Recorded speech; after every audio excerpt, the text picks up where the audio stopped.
I would like to start with a quote by Naomi Wolf in The Beauty Myth. Beauty provokes harassment, the law says, but it looks through men's eyes when deciding what it provokes. I will be discussing rape culture, which I consider to be a crime in epic proportions. To explain this, we need to discuss whether a rape culture even exists. Before explaining what it is or in what ways it's affecting the world, I'm going to cut to the facts and show you that it exists here in the United States and that we are a part of it. So, does rape culture even exist? 1 in 5 women are victims of sexual aggression in their lifetime in the United States. Most of us know more than 5 women, and I find it very hard to believe that any of us have not been victimized personally or know someone who has been victimized. What I intend to convey with this information is to inform you that the victims of these crimes are your friends, your family, and they are in your community. You might still think, well, horrible things happen all the time. That doesn't mean our culture condones it or endorses it. We have laws that stipulate how horrible of a crime this is and that it should be deterred. However, only 5% of these crimes end in convictions. So, as a governed body and as a culture, we are refusing to use these laws for their intended purpose. Hence, we have an instituted rape culture in America. This information is from a very reliable source, the CDC, or Centers for Disease Control. And if you would like to verify it yourself, the link is at the bottom. This information is from a 2010 summary report, so it is also fairly recent. Now that we have established that the prevalence of sexual aggression in the United States, let us discuss what rape culture is. Perpetuating of rape myths, sexual objectification of women, and media's legitimization of sexual aggression and violence against women are pervasive throughout American society, and this culture affects the extent to which women victims come forward to report their experiences, and subsequently how their cases are handled in the criminal justice system. Examples of rape culture are the concept and the incorrect belief that there is such a thing as real rape and that there's something that isn't rape, as well as the concept that it is a woman's responsibility to protect herself from rape, that she must be vigilant, that she should not be in certain environments, she should avoid alcohol or drug consumption, and that she should maintain her appearance in order to avoid rape. Why are these examples important, though? Because they affect the likelihood that crime will be prosecuted. It affects everyone involved, the prosecutors and the victim. The likelihood of sexual assaults being unreported increases greatly if the victim is familiar with the assailant, was not physically injured, or it didn't involve assault with a weapon, and many times victims blame themselves. This results in approximately 60% of women not filing a report with law enforcement after being victims of sexual assault.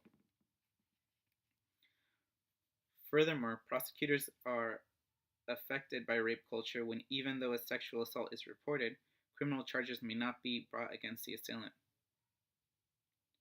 So what happens is that if women don't conform to sexual norms or gender schemas, then these cases might not be brought for prosecution. Examples of this would be if a woman was intoxicated, or the woman had been at a bar alone, or she invited a man to her home. All of these cases have less of a likelihood of being prosecuted than cases that don't involve these types of situations.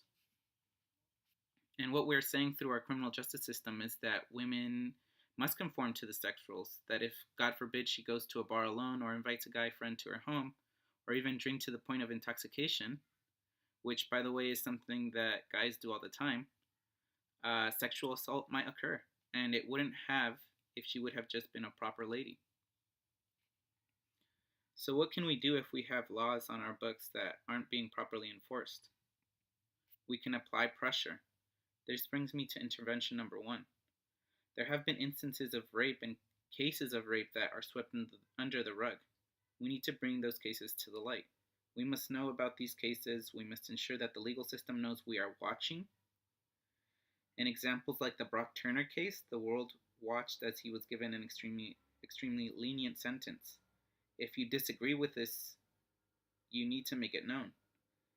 There is a recall on the judge involved, Aaron Persky, uh, to take place in 2017, and a link is shown there if you want to know more about it.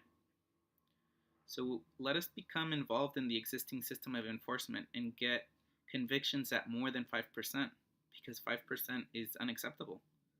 This has the added effect of changing our culture to reverse rape culture and also resolve these crimes in a just manner. We must also address the fact that rape culture is the majority and that those of us that disagree are in the minority, but that's not the end of it. We do have minority influence. Minority influence is a process by which dissenters produce change in a group even though they're the minority. Many times minorities face what's called the minority slowness effect, which is the tendency of those who hold a minority opinion to express that opinion less quickly than people who hold the majority opinion. But that shouldn't stop us. We need to use persuasion through facts, testimony, and appeals of empathy, all whilst ensuring our legal system does what it should. This will also have a peripheral persuasive effect. And when in public, we may have the minority opinion, but we still need to state our opinion. Because, of course, that is the minority influence that we have. To do this, we need to deal with our implicit prejudice of women and rape. We need to examine why we need to conform to rape culture. And then we also need to change our cultural norm of social justice, which means we only assist those who we find deserving, to social responsibility, which means we assist those that are in need with respect to rape. Otherwise, we are accomplices and in effect serve to diffuse responsibility. My teammates will now continue with an in-class presentation. Thank you.